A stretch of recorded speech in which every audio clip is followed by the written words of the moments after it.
আপনারা শুনেছেন যে এবারকার 2025-26 এই অর্থ বছরের বাজেট অধিবেশন সেটা শুরু হবে আগামী 21 তারিখ অর্থাৎ 21শে মার্চ থেকে সেটা শুরু হবে এবং সেটা চলবে 1 তারিখ পর্যন্ত সেই বাজেট অধিবেশন চলবে। এর মধ্যে দেখা গেছে 22, 23, 29, 30 এবং 31 এগুলো হচ্ছে হলিডে, তাহলে 7 দিনের ওয়ার্কিং ডে অর্থাৎ বাজেট অধিবেশন আমাদের এবার হচ্ছে।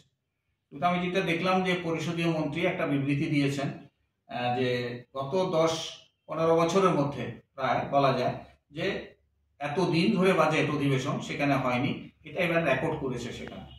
কিন্তু আমি বলবো যে পরিষদীয় মন্ত্রী ওনার অভিজ্ঞতা অনেক বেশি।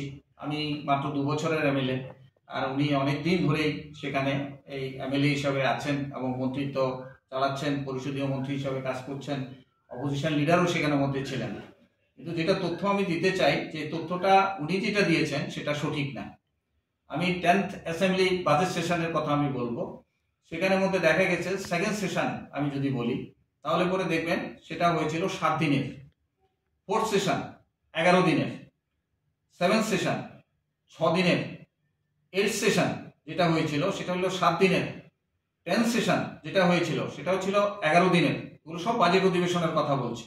12th সেশন সেটা হয়েছিল 11 দিনের, অর্থাৎ 10th অ্যাসেম্বলির মধ্যে 11 দিনের সেশন হয়েছিল তিনবার, সেখানের মধ্যে 11 দিনের সেশন সেখানে হয়েছিল। 11th সেশন বাজেট যদি ধরি আমরা, 11th অ্যাসেম্বলি বাজেট সেশন যদি আমরা ধরি তাহলে সেখানের মধ্যেও দেখা গেছে যে সেকেন্ড সেশন হয়েছিল 6 দিনের, ফিফথ সেশন হয়েছিল 9 দিনের, সেভেন্থ সেশন হয়েছিল 12 দিনের, 10th সেশন হয়েছিল 6 দিনের এবং 12th সেশন হয়েছিল 9 দিনের। কাজে উনি যেটা বলছেন এটা সর্বকালের রেকর্ড, আসলে কথাটা সঠিক নয়। তথ্যগুলো আমি আপনাদের বলছি, আমার কাছে সেই কপি আছে, আমি ইচ্ছা করলে সেই কপিও আমি সেখানের মধ্যে দিতে পারবো। সেকেন্ড হচ্ছে যে বাজেট অধিবেশনের সঙ্গে যেটা সেখানে থাকতো যে সাবজেক্ট কমিটিতে বিষয়গুলো সেখানে যেহেতু আলোচনা হতো তাহলে পরে বাজেটগুলো সমৃদ্ধ হয়। আমরা পার্লামেন্টেও দেখেছি সেভাবে বাজেট যখন হয় অনেক দিন ধরে সে বিষয়গুলোর উপর ডিসকাশন হয়, তারপর আসে। কিন্তু এটা বিষয়ে যে 2018 সালে এই সরকার আসার পর তারা সাবজেক্ট কমিটিটা তুলে দিলেন, সেটা বাতিল করে দিলেন। আর আমাদের সময় সাবজেক্ট কমিটিগুলোর মধ্যে এই বিষয়গুলো সেখানে যেত এবং প্রত্যেকটা বাজেটের কে কেন্দ্র করে সাবজেক্ট কমিটিতে বিষয়গুলো আলোচনা হয়ে সেখানে আসতো। এটা আমাদের সময় সেখানের মধ্যে আমরা দেখেছি। আমরা যদি অ্যাসেম্বলির 5 বছরের সেশনও আমরা দেখি তাহলে পরে দেখবেন যে আমরা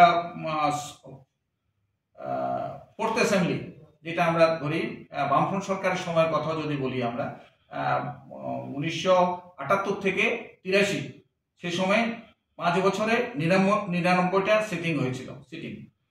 এর মধ্যে ফিফথ অ্যাসেম্বলি 1983 থেকে শুরু করে 1988 112 দিন সেশন হয়েছিল, সভা হয়েছিল।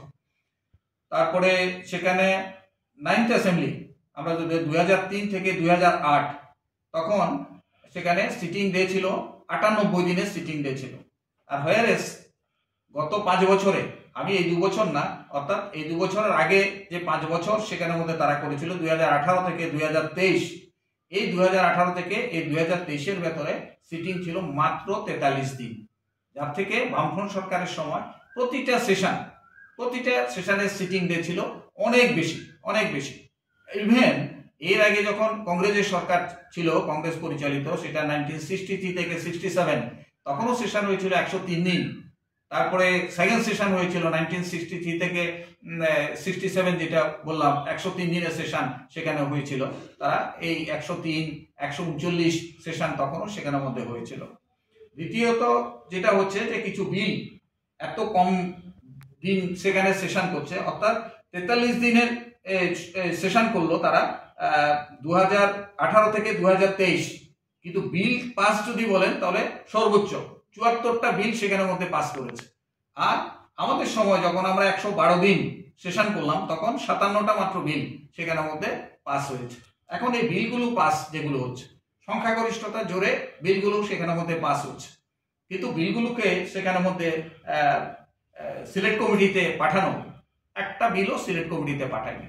এবং বামফ্রন্ট সরকারের সময় আমরা যেটা দেখেছি যে কতগুলো বিষয় যেগুলো রাজ্যের স্বার্থ সম্বলিত, শিক্ষা সম্বলিত, যেমন ইকফাই ইউনিভার্সিটি, এমবিবি ইউনিভার্সিটি, এগুলো করার সময় বিধানসভায় প্লেস করা, আমরা সিলেক্ট কমিটিতে পাঠিয়েছিলাম। সিলেক্ট কমিটিতে সেগুলো আলোচিত হয়েছে, সিলেক্ট কমিটি থেকে অনুমোদিত হয়েছে, তারপর গিয়ে সেগুলো বিল আকারে সেখানের মধ্যে এসেছে। কিন্তু এইবার সেখানে আমরা দেখলাম কতগুলো প্রাইভেট, যেমন ধর্মদীপা, আর্যভট্ট, টেকনো ইন্ডিয়া, এগুলো সিলেক্ট কমিটিতে পাঠানো হয়নি। আমরা বারবার বলেছি, বিরোধীরা, সব বিরোধীরাই সেখানে আপত্তি করেছিল। তখন মথাও সেখানে বিরোধী পক্ষের মধ্যে ছিল, সরকারে ছিল না।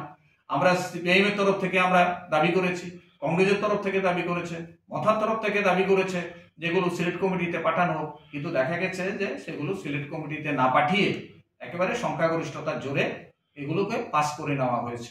এই যে আমাদের সময় আর এখনের সময় উনি যে বিবৃতি সেখানের মধ্যে দেওয়ার চেষ্টা করছেন, একটি বিবৃতির মধ্যেও কিন্তু কোনো সত্যতা সেখানের মধ্যে নেই।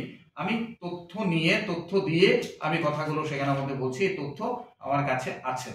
আমি সেজন্যই বলছি যে জনগণ বিভ্রান্ত হবেন না। সেশন বামফ্রন্ট সরকারের সময় সবচেয়ে বেশি বাজেট অধিবেশনের সেশন সেখানের মধ্যে দিন সেখানের মধ্যে ছিল।